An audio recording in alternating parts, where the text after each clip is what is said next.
differences between his term to current President Donald Trump. We have what he said. All this and more, you're watching Studio G.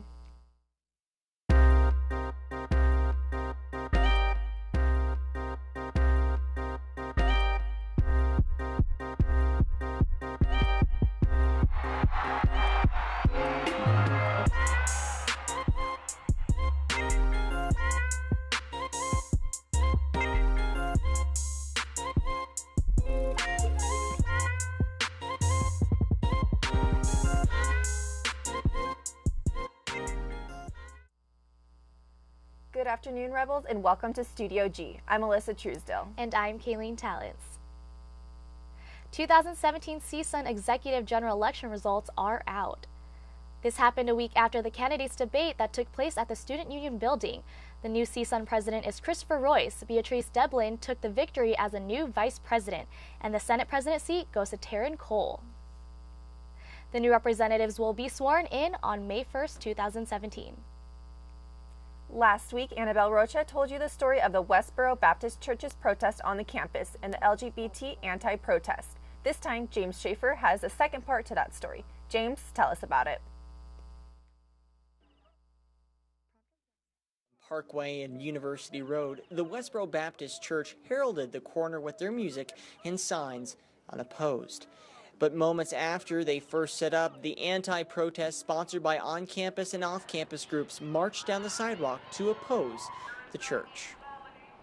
The protest happening right behind me is a telltale sign of the university LGBT community's protest of the Westboro Baptist Church. The Westboro Baptist Church coming in all the way from Kansas City to protest in the heart of Sin City. With their opposing protests, the organized groups of students, locals, and passers-by gained a footing on the opposite side down the sidewalk from the Westboro Baptist Church. LGBT rights were the main shouting point, which corralled people of all ages to come and speak their mind. This happening in plain view of all the cars and commuters just a mere inches away. The campus police were in attendance, as well as members of Metro who watched over the scene to make sure no punches were thrown. The Westboro side of the protest sang songs that had been used for LGBT issues in the past and mockingly sung them towards the LGBT protest side.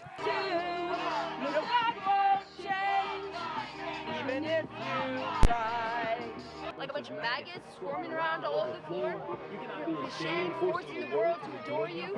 One protester gave his opinion on the reason for his protest. Those who spare the rod do a great disservice to their children. And these homosexuals, these lesbians, these trans, their parents failed them. As the scene became less tense and the shouting died down, the Westboro Baptist Church crossed the road, getting back into their black SUV parked in the In-N-Out parking lot nearby, pulling out onto Maryland Parkway.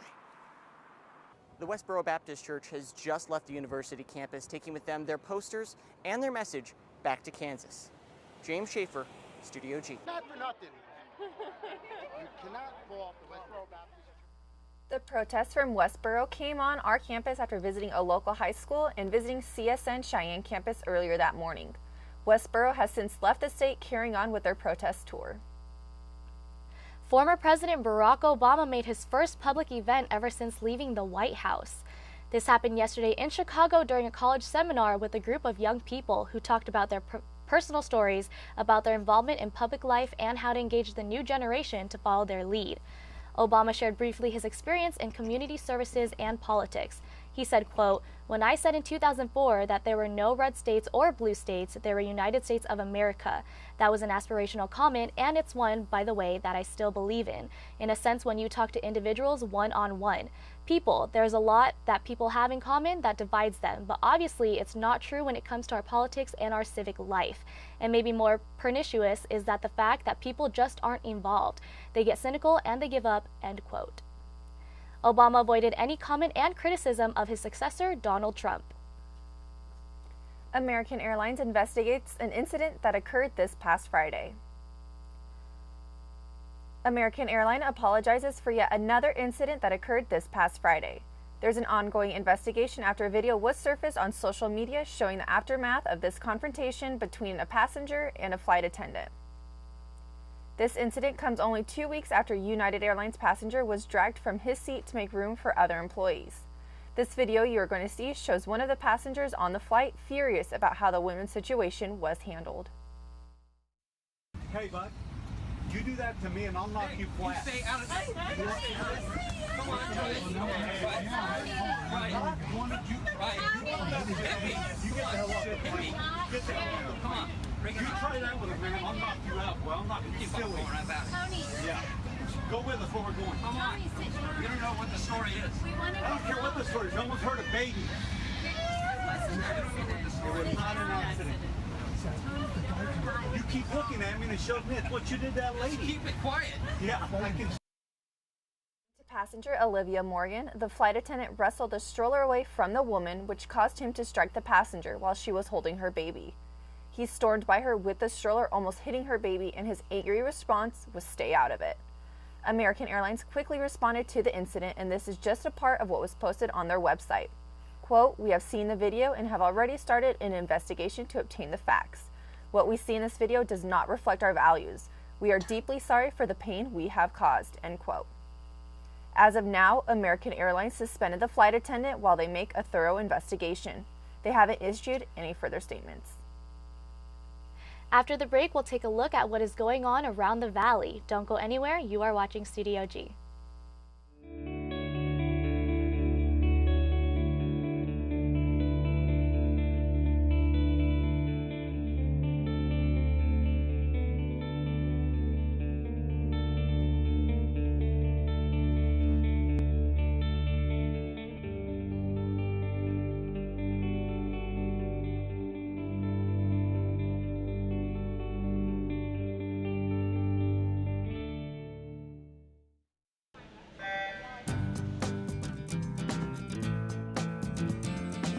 I think we're feeling like excited about the prospects.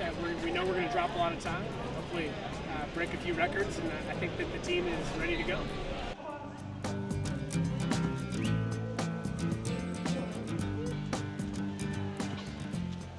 I'm pretty excited. We've done very well as a team this year, and I think coming into Taper, I think we're going to do really well these next few weeks.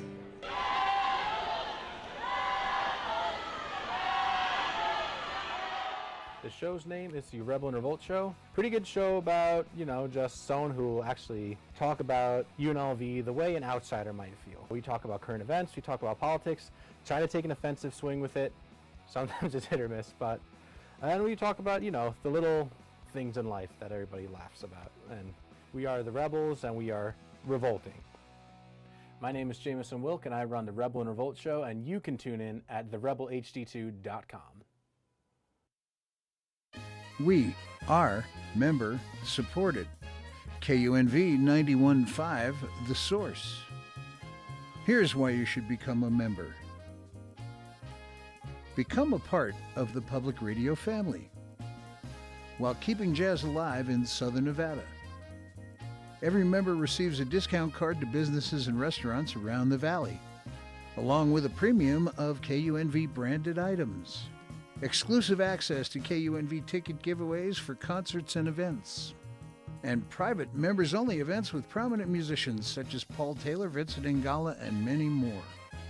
We are 91.5 The Source, and that source is you. So become a member today. Thank you for tuning in. Let's take a look at some of the things going on in our state. What do you have for us, Denise? Thanks, Alyssa and Kayleen. I'm Denise Hernandez, and I have your local news for today. Clark County Fire Department responded to smoke inside the New York Hotel and Casino on Sunday night. Fire officials have determined that an elevator motor caused the smoke on the 33rd floor of the building. Although it was mentioned that the smoke got into the lobby, no one was hurt. Metro Police is investigating a deadly accident involving a man and an RTC bus. The crash happened on Las Vegas Boulevard near Lamb Boulevard around 2:30 a.m. today. The man, who was in his 50s, was transported to the hospital where he later died. Officials say that everything indicates that the pedestrian was not walking in the crosswalk. Station Casino embarked on a multi-phase renovation to reinvent Palace Station, the first hotel and casino from this chain. The renovation includes a new bingo room, buffet, 2 new restaurants, a new front casino facade, enhanced landscaping, and parking lot improvements. The new bingo room opens to the public this Friday at 9 p.m. Everything else opens tomorrow. The 2017 Life is Beautiful Festival lineup was announced this morning. Chance the Rapper will be among the headliners of this year's festival. Joining him will be the alternative rock band Muse, The Gorillaz, Blink-182, The XX, MGMT, Dreamcar, EMD favorite Cascade, and dozens more. The music festival will take place September 22 to 24 in downtown Las Vegas. And that's all I have for your local news segment for today. Now to Jessica for the weather.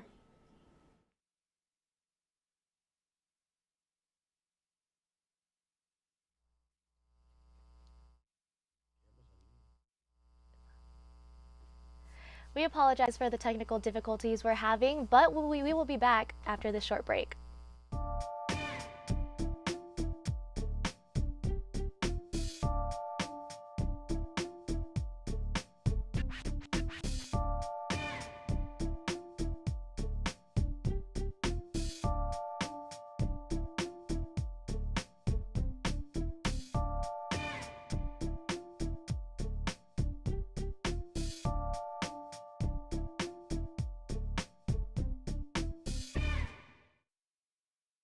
You don't get to do an internship, you have to do an internship. It's one of the requirements for a journalism major. You have to do an internship before you can graduate.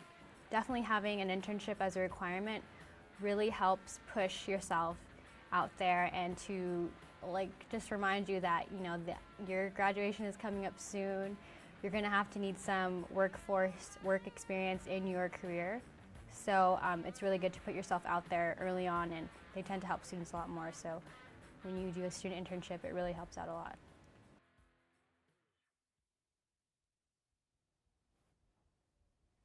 Good afternoon, Las Vegas. I'm Jessica Vargas. Now let's take a look at our temperatures for the day. We're at 73 degrees, our high being 78 and our low being 59. It's mostly sunny, but we are experiencing winds once again. It is the 11th day out of this month that we've been receiving these pretty high winds here in Vegas. But if you're wearing hats or planning to, make sure you hold on to them because they might fly away with this weather. As for our picture of the day here, as you can see, we have a young man that's out exploring, taking a walk around the park. They are having 72 degrees of weather down in California. So it's looking like a beautiful day for them. There's no winds, unlike here in Las Vegas. As for our 5-day forecast, we're at 87 degrees for tomorrow, Thursday 84, Friday 76, so we're dropping down. But then we're going to come right back up on Sunday with 84 degrees. Our lowest will be 54 for Friday. So it looks like we are going to be having winds throughout the week, but it will calm down for Friday and Saturday with only 4 to 6 miles per hour winds. So those will be the days to go out, go to the pool, or go to the day club and just have a good time. Just make sure you wear sunblock. As for our valley here, we're at Centennial 71, Henderson 75, Green Valley 79. So around the 70s throughout the valley. Our lowest would be Summerlin at 70 and 79 in Green Valley and Southern Highlands.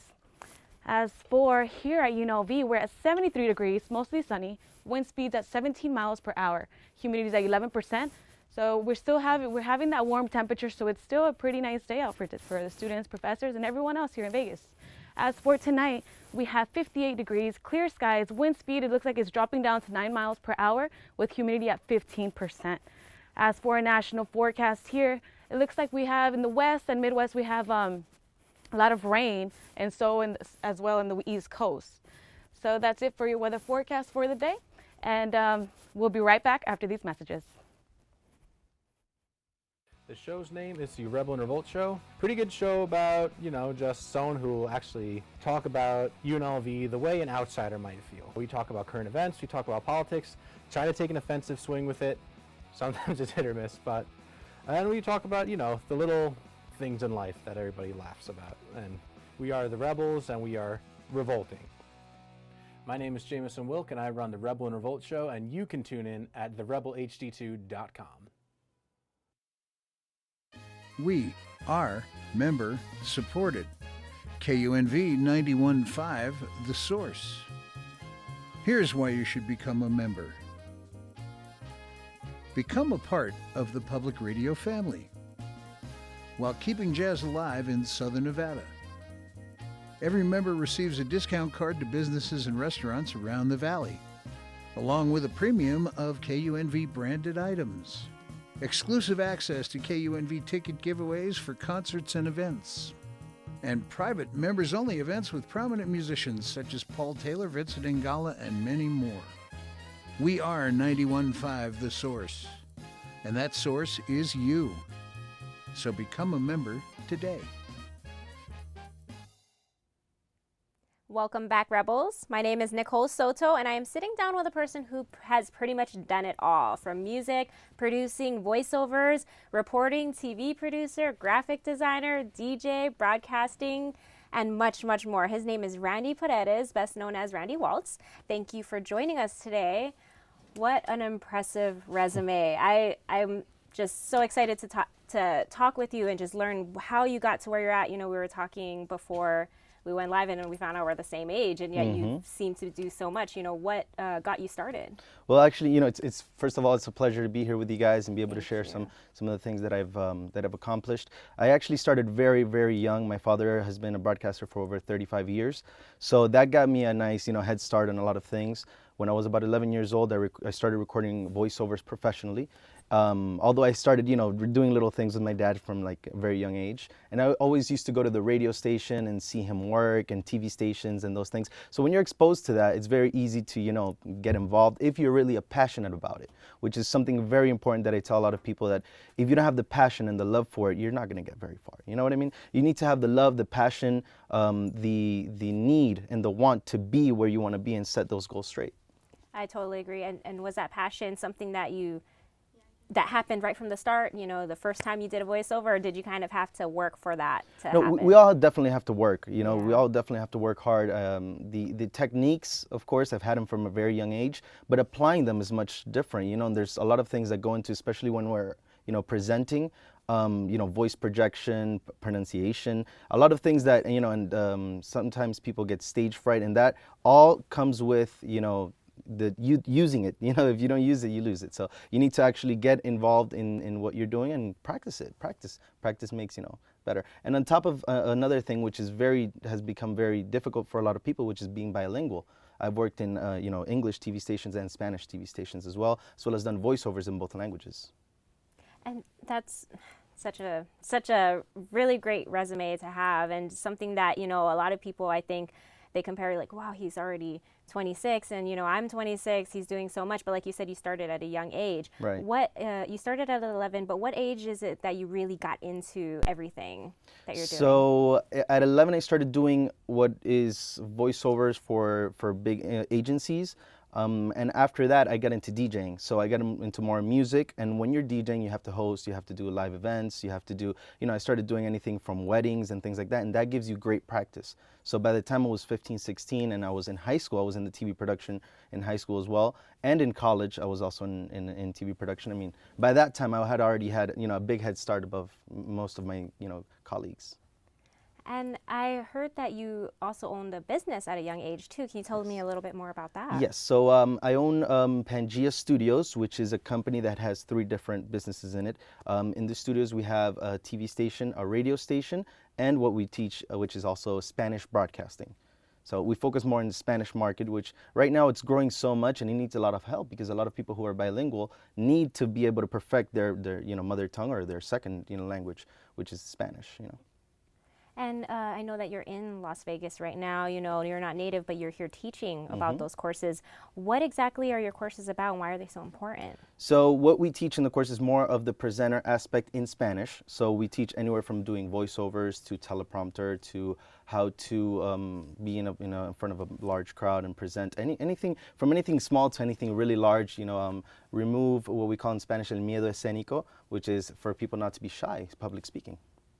And why is it so important for people to learn about this in Spanish especially? Well, in Spanish, like I was saying, it's very important because, you know, many people who come from, you know, Latin American countries, they come here, they learn their second language, and they lose exactly how it is to speak properly. So what we find is in media in Spanish that a lot of people are mispronouncing words, or they use words that are translated from English. So those little things are super important to be able to perfect and be able to learn and practice. You know, I was telling my students last week, which is practice. You know, you have to be able to put, you know, part of what you do is practice, practice, practice. Most of the work is done behind the camera, off the camera, in front of a mirror, you know, practicing. So that's where it all starts. And how have people taken to the classes so far? Are you getting a lot of people signing up? Yes, actually, Vegas is an interesting market because it's more, there's more people who they speak more English than Spanish. In Miami, it's a little different, which is where I'm from. In Miami, some people speak more Spanish than English, so they handle the language a lot better. So we focus more on actually being in front of the camera and things like that. But here we have to focus a little more on the language itself. Mm-hmm. And can you tell me why it's so important also to focus on your mother tongue? Pretty much what you're saying is people lose that second language. Why is it so important to focus on that? Right. So we're in this industry because we love what we're doing. We're in this industry because we want to obviously make money off of it, right? If you want to be a presenter, if you want to be in news, if you want to be in voiceovers and all of that, you want to make money off of it. And one of the best ways to do it is to be bilingual. You know, I've done voiceovers and dubbing for companies like Netflix, and then I've also done voiceovers and things like that for other companies that they have something like Sprint or T-Mobile, where they have, you know, marketing in Spanish. So I can attack both markets at the same time, and that allows you to grow a lot more.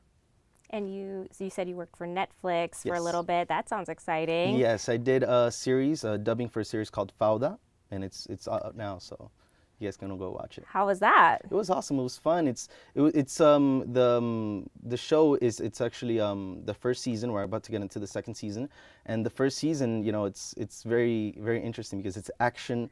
TV show that it's about the Israelis versus the Palestinians, where you know the whole war that's going on over there and all of that. So I mean, I was able to translate from Hebrew into English and also from Arabic into English. So it was fun. Sounds fun. That sounds super interesting. Fun. And Netflix is just getting so big right now that everyone has it. So yeah, it's the future. I mean, there's a lot of TV shows that are coming out. You know, regular TV shows that are just coming out on Netflix. Nice. So. And I know that, you know, you must have had just such a great upbringing too, to have started at such a young age. What was your inspiration? You know, do you have a lot of family that have been supporting you throughout your whole life? Yes, so aside from my father, my mother, obviously seeing my father being so successful in the radio world, she obviously supported me every step of the way. I wanted to go a little bit further and get more into TV, so that's what I've been doing most of my career. However, my uncle was also an actor back in my country, and I have another cousin who is also like in the media. So yeah, it's part of the family kind of that we're in this industry. So it helps. It definitely helps. And you know, that's really great. Thank you. And last question really quick, just tell us, how does it feel to be just such an inspiration to young people? Wow, inspiration to young people. Wow, that's a big word. That's a big word. I mean, I just met you and I already feel inspired, so I'm sure people listening must. Yeah, I mean, a lot of my students get inspired because I'm very young and I've reached so many things. But it's like I said, I don't feel that way. I feel like it's more like I've always had my goal straight, and I know where I want to go and where I want to be. And along the way, you just start learning so many things, and that's what gets you, you know, to feel like, okay, I know how to do this. I'm comfortable doing this, you know. Thank you. I feel like I could talk to you forever, but unfortunately, right now, that's all the time that we have for Randy Waltz. Thank you again for taking the time to be with us today. We'll be right back after these short messages.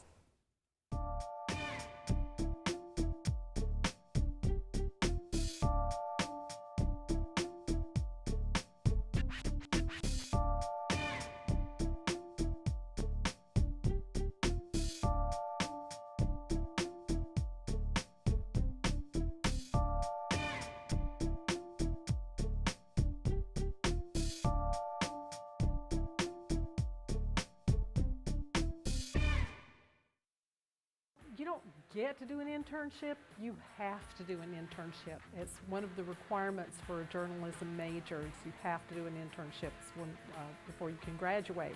Definitely having an internship as a requirement really helps push yourself out there and to just remind you that, you know, your graduation is coming up soon. you're going to have to need some work experience in your career. So it's really good to put yourself out there early on, and they tend to help students a lot more. So when you do a student internship, it really helps out a lot.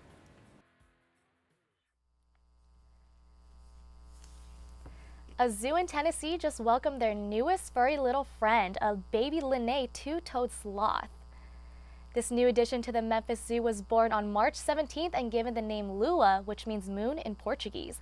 The zoo waited to release footage of Lua because this is the zoo's first successful birth of this type of sloth. There have been other births in previous years, but the sloths did not survive infancy. Lua's success is due to having human caretakers rather than her mother. This process is called hand-rearing, and they plan to keep it until she has grown more. Her caretakers have been keeping track of her weight to ensure proper growth, and her squeaks of excitement are just too cute for words. She's 534.5. Here, actually, we're going to turn you around and I'm ready to climb out. Are you looking at your weight?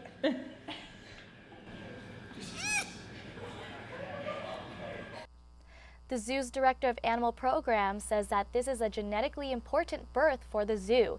The staff plans to hand-rear baby Lua for the next year due to this being a slow-growing animal. Lua also has a favorite elephant stuffed animal she uses the toy to cling to, which helps her gain strength in her arms and legs. Baby Lua will join the rest of the sloths in her exhibit when she is strong enough to be on her own. Last week, we had Chop 808 in the studio to see what inspired him. Let's see what he's currently working on in his performance at RebFest. Giselle De Los Reyes has a story. Is back on the music scene by being one of the featured performers here at UNLV's RebFest. UNLV's RebFest event, hosted by KUNLV, showcases many different artists. Logo rapper Chop 808 made his way onto the lineup. I was introduced by my guy over there. He put it together, Jake Wagner. He's the coolest guy ever, and I want to thank him for that. He really did do an awesome job. It's cool because I know some of the artists, and it's good to have family around. And when you have family around, you feel togetherness. So I'm just happy to be here with people that I can truly call family. So it was a great experience. Chop has performed in numerous venues, but finds UNLV quite special. UNLV is a school where, you like to be the outcast, you like to be different. And in my music, I preach that, and I'm that. So UNLV is a great place to do your music and be yourself. Apart from RebFest, Chop 808 has been working on exciting new projects for his fans. Yes. One is called Fly. Fly, guys. It's an acronym. I won't tell you what it is now, but that's what I'm working on. It's a great album. It's an album about me pouring my heart out. Don't stop chasing unicorns. Chase the unbelievable. Reach the unfathomable. You can do anything you want. So that's my goal, to be an inspiration, to make people smile more, and genuinely be a good guy. Be on the lookout for Chop 808, as this is just the beginning. For Studio G, I'm Giselle De Los Reyes. For more information about his music, check out Chop 808 on Facebook, Twitter, Instagram, and YouTube at Chop 808.